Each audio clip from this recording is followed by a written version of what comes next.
Welcome back and thank you very much for staying with us. This is Politics Tonight, where we dig beyond the headlines. Tonight, we're discussing the controversy over demolition of structures in Kano State. And joining me to shed light on the decisions and actions of the governor is the Commissioner for Information in Kano State, Halilu Baba Dantiye. All right, Honorable, so all of this, retractions of policies, demolition of structures, many say this will distract the governor from focusing on governance. Don't you think so? No, I don't think so, because this is part of governance. Because look, this is a tradition of government, a tradition of governance. You take over, see policies that need to be changed, you change them. See policies that need to be discarded, you discard them. See policies that need to be built on, you build on them. So it's not only in Kano, it's only because this is been done, and this been done is because of the massive destruction that was done in Kano by the previous administration. And that's why you assume that it's a distraction. So a distraction, that's the process of government. You take over. If there is any policy that is good, you follow it, you build on it. If there is policy that needs to be changed, you change it. So if there is any construction, whatever you want to change, you change it. So it's not, because ultimately the aim, the objective is to make sure that people benefit, or it's been done in the public interest. Well, if it's in the public interest, it doesn't really matter. It's not a distraction; it's part of governance. Well, the governor will come to improve the lives, to protect the lives, to protect the property of the people, to make sure that justice is done, and so on. So if this is part of governance everywhere, maybe because it's so much attention is paid to it, but there are so many things like that are also taking place there. All right, so don't you think this will affect the future of the NNPP in the state? If the party is trying to reposition and grow into a national party, do you really think this is a good way to kick off? No, but people are happy. You see, people. Well, I don't want to say people like you, but some people outside, they have this have a mindset. We just celebrated Salah, and if you see how people troop to welcome, to appreciate the governor, you'll be surprised that things like this are coming out. So this is making NNPP popular, because it's setting a precedence that nobody in future will come and take people's land and appropriate and just go away like that. And nobody will just be allocated people government land lands that belong to institutions and take it just like that. He knows that one day there will be consequences. And otherwise, how can you stop this kind of thing? All right. Land belonging to a school, to a university, you went and demolished. Look, do you know Hajj Camp? The Hajj Camp is a place where pilgrims stay on transit. And this was built by Audubon 50 years ago, or more than that, because remember, Kano was the center where pilgrims live from Saudi Arabia, from northern Nigeria, from all cities in northern Nigeria and neighboring countries like Nigeria and Cameroon. And so there are about 132 houses, two-bedroom houses. All these houses were just demolished like that. And the land handed over to allocated to an individual. So we still have pilgrims, don't we? So do you think this should just go like that? When they were destroying these houses, people didn't complain. It's only now that the government said, look, you must turn this land to pilgrims welfare board. You must rebuild the pilgrims of the camp, because we still have pilgrims that go to Saudi Arabia, and they need to stay 2-3 days before their flight, or when they come back, they need to stay 2-3 days to wait their luggage and so on. And some are from Kano, some are from Borno, some are from other states and so on. So how would they stay? So how do you, over 60 toilets were just demolished like that? So why would they, and so on. So this is the issue. The issue is we are setting precedents that His Excellency, the governor, is setting precedent that in future, nobody will come and take people's land and just think that it is gone and gone forever. No. Honorable, now you just said it's making NNPP very popular, and other states will just emulate it. All right, you just said Kano people are happy with this decision, but last week we saw videos of people who were protesting against this demolition. How would you react to that? No. You see, if you want to, of course there are people that will protest. But how many of them? You are talking of majority. You are talking of democracy. So if people, we're not saying that 100% nobody will protest. We're saying that people that were allocated that place are not happy that it's been taken over back to government because they're selfish. So if they protest, why would people look? If you stop them protesting, then there will not be democracy after. But I'm telling you that the majority. Look, we had a Salah meeting that took lasted for 5 days, and no incidents anywhere we went. So why don't you reflect that? Would they say people will not protest? Of course, there could be people that will protest, which is normal. But when you come to the ground, you'll assume that day Kano will just be bad. But people were just hailing the governor from the ground. From there, we went to Emma's Palace in the morning. After the morning, we went for the Doba. After Doba, the next day, the emir came on horseback. And just the 5 emirs came and paid homage, and they were thankful and so on. So how did it, just because of a few people organized, paid, that protested, there will be a reference point? No, certainly not. All right then. So, I mean, in all of this demolition spree embarked upon by the governor, one question several persons have asked is, why should anyone demolish the beautiful government house roundabout in Kano? Okay, that roundabout is, of course located at the gate of the government house. The fact that a monument is placed at government roundabout is problematic, because that place should be free, and nobody is saying that the design or whatever idea or the concept or the history is nobody's fault of that, but the location. The location is problematic. The location is objectionable. Because how could you locate that huge structure massively at government house because somebody is trying to, by force, by fire, by force, to make a legacy? Now the governor said, look, this is not the place to put this. You should get an appropriate place that should be located. If you go not far away from there, there is the flyover built by Governor Ravi Ponkoso. When he was building it, there was something like that, something small, but also historical monument, so to say. The Silver Jubilee, this is the Golden Jubilee. So when Kano was celebrating 25th anniversary, I think it was Hans Abdullahi who built it. And when he was going to construct Governor Ponkoso was going to do the flyover, he moved it somewhere. He didn't destroy it. And there was also another, something like a calabash decorated, and so he also moved somewhere. So he said, look, it's not a question of distraction, it's a question of the location is inappropriate. And it's going to be located maybe at an appropriate location. So people assume, people can be rash in making conclusions, which is fine. But with time, people understand the rationale behind certain actions.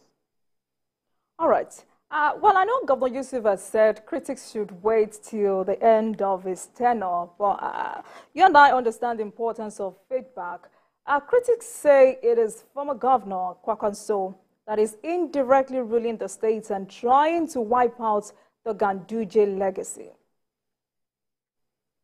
No. You see, if you say so, I don't think if you say Kwankwaso is the one ruling, I don't think we'll be angry about that. Because we all served when he was governor, and like I said, we are now trying to revive some of the project and program about that. So why wrong with that if that's so? However, he was our leader because our governor was our boss, and he's a leader of our party. He's a leader of the NNPP. So what is it if he advises, or if he guides, or if he intervenes in areas where he says, look, this is what should be done or what should not be done? And it's not a question of him ruling, but naturally you cannot assume it's not possible for him not to show interest in it. Because look, I was his press secretary for 3.5 years. The governor was his commissioner. was his private secretary. So and we maintain that not loyalty and friendship, but that camaraderie.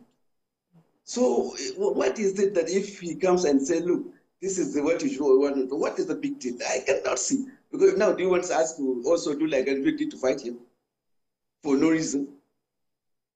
So it's okay, he's a leader of the party. Even as the leader of the party, he can advise. Even as a former presidential candidate of the party, he must show interest in what goes on.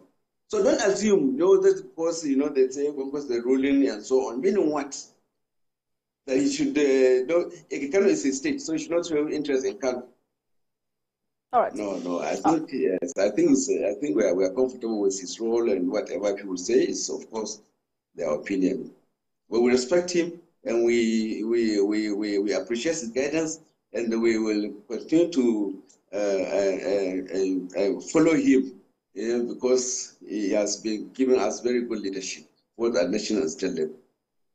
All right, so let's talk about another critical issue in Kano State. Why is it that both Kwakwanso and Ganduje find it hard to forgive one another? Well, I think that question should go to Ganduje, who even said he was going to slap this pedestrian language. But in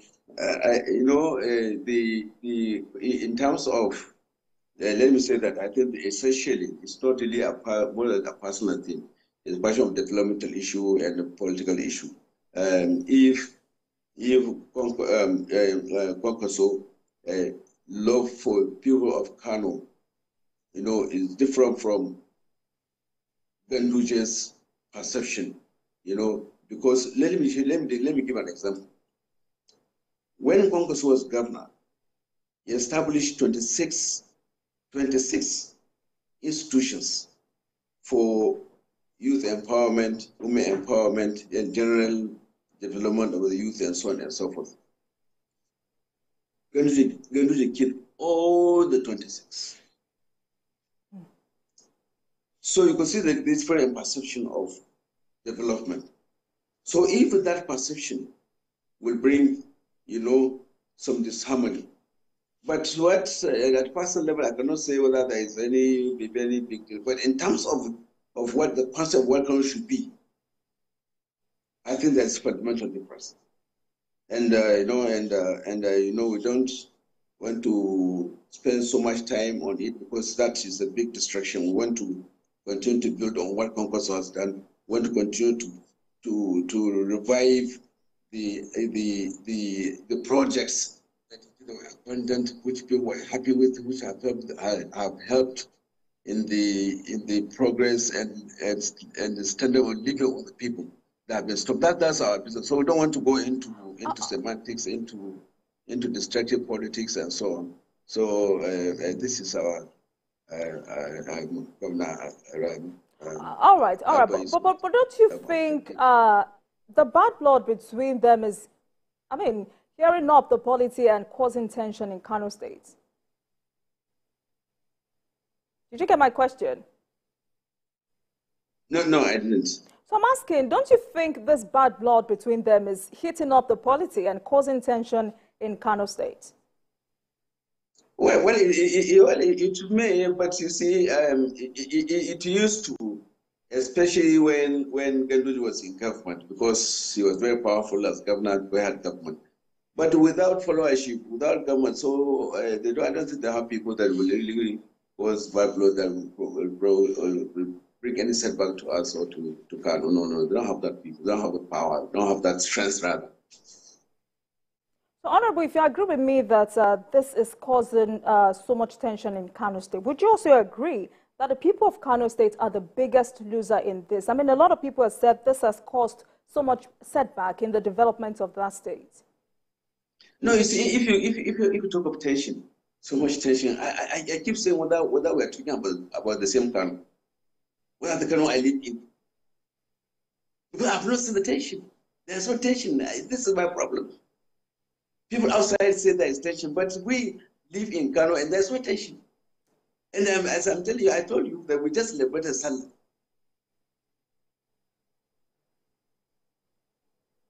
Can you hear me, Honorable? Are you there?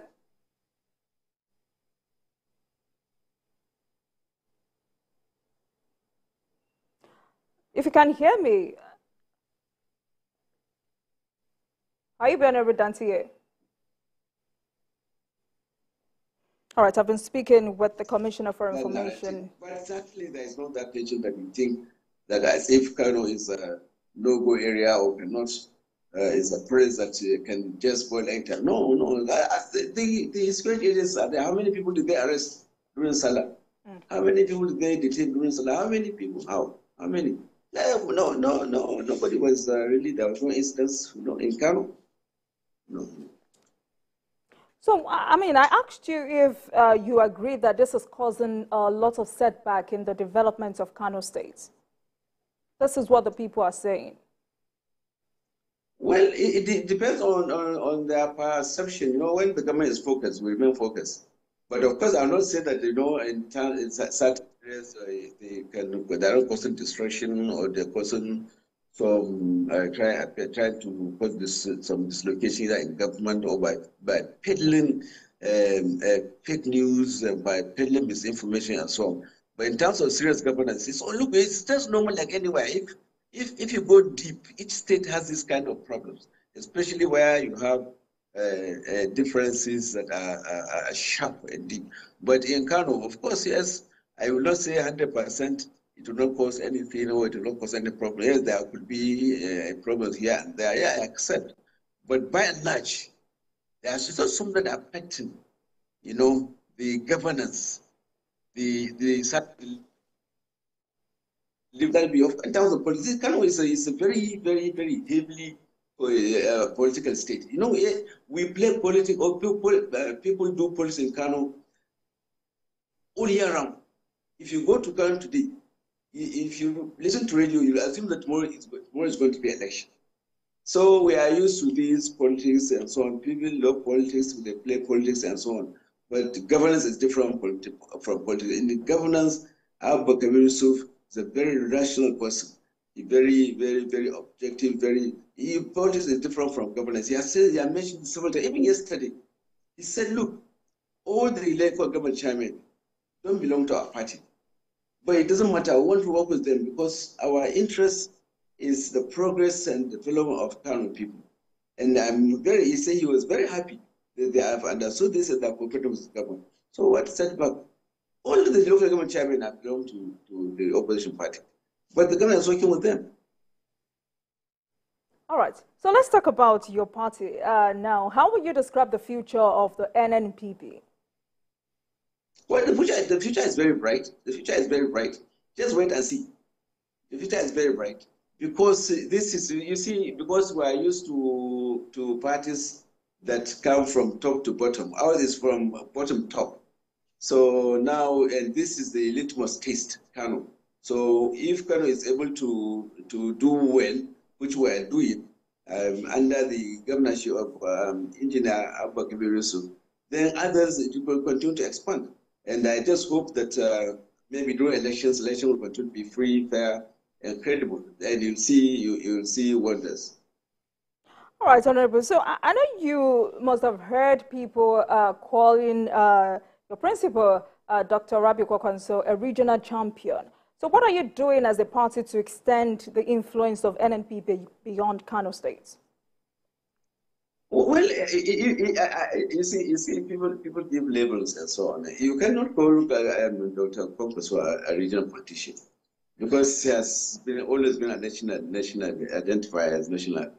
Somebody who started who was a member of the National Assembly, who was deputy speaker, and so on. And he was a minister. He was an advisor to the president, and so on. So how do people want to reduce him from a national figure to a regional figure? It's just laughable. But with him, you see, and you can see that the Kwankwasia, the movement itself, has spread over, all states of the country. People appreciate it. Wherever you go, you'll see our identity, the red cap, and of course the white cap. But this is just identity. In our heart and mind, we are committed to doing good to public good, to do good, to service to our people, to be honest, and so on. And you see the slogan is Amana. Amana means trust. So it's when you say Kompasia, you say Amana. So our strength is trust. We keep trust and we deliver things trustfully. So I think the party will expand through the platform of this of Kompasia and the credibility of the national, where is the international leader of Kompasia, Yusuf. All right, so we saw how Nigerian youths made a mark during the 2023 general election. So what are you doing to accommodate more young people into your party across the country? Well, you see, I wouldn't want to talk about the party so much because I am Commissioner for Information of Kano State. So there is the party structure, who people that manage the party and speak for the party. So I wouldn't want to go deep into area that I have no mandate to speak on beyond what I have to do. All right, I hear you, but one more question. So with one governor, 2 senators, and 17 members of the House of Reps, what role do you think the NNPP can perform in national politics? Well, you see, it's not at times. Not even it's not the number, it's the performance, the conduct. If they, and we are sure they are going to conduct themselves well, they are going to perform well, and this will impact. And what it impacted, once it impacted, now it will separate. Because look, Nigerians are very good people. They are very rational, very reasonable. They know what is good and what is bad. They know what is who will serve them. They know who will not serve them. They know who will lead them well. They know who will not lead them well. So, and I'm sure by the leadership of Congress, or these members you have mentioned, these people you have mentioned, they will do well, and they will set precedents for others to come into the party and to separate the party. And I'm sure it's not really in terms of number, because even in terms of number, see the impact they're making at the National Assembly now, and that it has not even started. All right, this is the beginning. All right, so let's get back to your forte. I mean, the new administration has resuscitated scholarship for foreign studies in that state. What prompted this decision? What prompted the decision is, like I told you, where Governor Yusuf's government is an offshoot of former Governor Konko's government. He was deeply part of it. And Governor Rabi Musa Konkoso, I told you, I was his press secretary for about 4 years, 3.5 years. And he sponsored, his government sponsored over 2,000 Kano first-class degree graduates to different countries in the world to go and study to further their education. They are all back. They have all set up their associates, they call themselves Konkosia scholars. They're doing very well. We have over 150 PhDs amongst them. So that has made Kano uplift the standard of quality of educated people in Kano. So it is in that line that the Governor Yusuf wants to also make sure he continues along that line. And so far, he has set up a committee that has screened about 1,000. And he just yesterday, he said yesterday also, right. He said by September they will start going to different countries to study. But do you think the states can afford this? All right, just go ahead. No, whether the government can afford? Yes, can the state afford this? Yes, because the state can afford. Because look, you see, it's not the question of there is no money, it's a question of management. It's the question of leakages. There are a lot of wastages. And at times it is the people that give the government the idea of saying there's no money. So once you say there's no money, some government will say that. But the money is there, and you'll see that when Congress was sending 2,000 people were saying there was no money. When he was saying he's sending 100 young men to Jordan, Middle East School of Aviation to go and do piloting and so on. People were saying, look, where was the money? But because money was there, because he has been able to block leakages, which is exactly what Governor Abbaiso is doing also. So the money is there. You wait and see. Otherwise, if the money is there, why should we now say we are going to sponsor them? If the money is not there, we sponsor the one that our money can take. All right, fantastic. So before I let you go, Kano State, unlike others in the Northwest, is relatively peaceful. But the menace of phone snatching is giving people great concern. How does the government intend to tackle this? This is a really concerning, everyone is concerned about this very bad happiness in Kano and so on. But since the government of Abba Kabir came, there has been serious reduction. I think I heard him yesterday telling one of the emirs that the commissioner of police told him that for about a week, he has not gotten any complaint or any arrest of such nature. To the glory of what has come down. It has come down.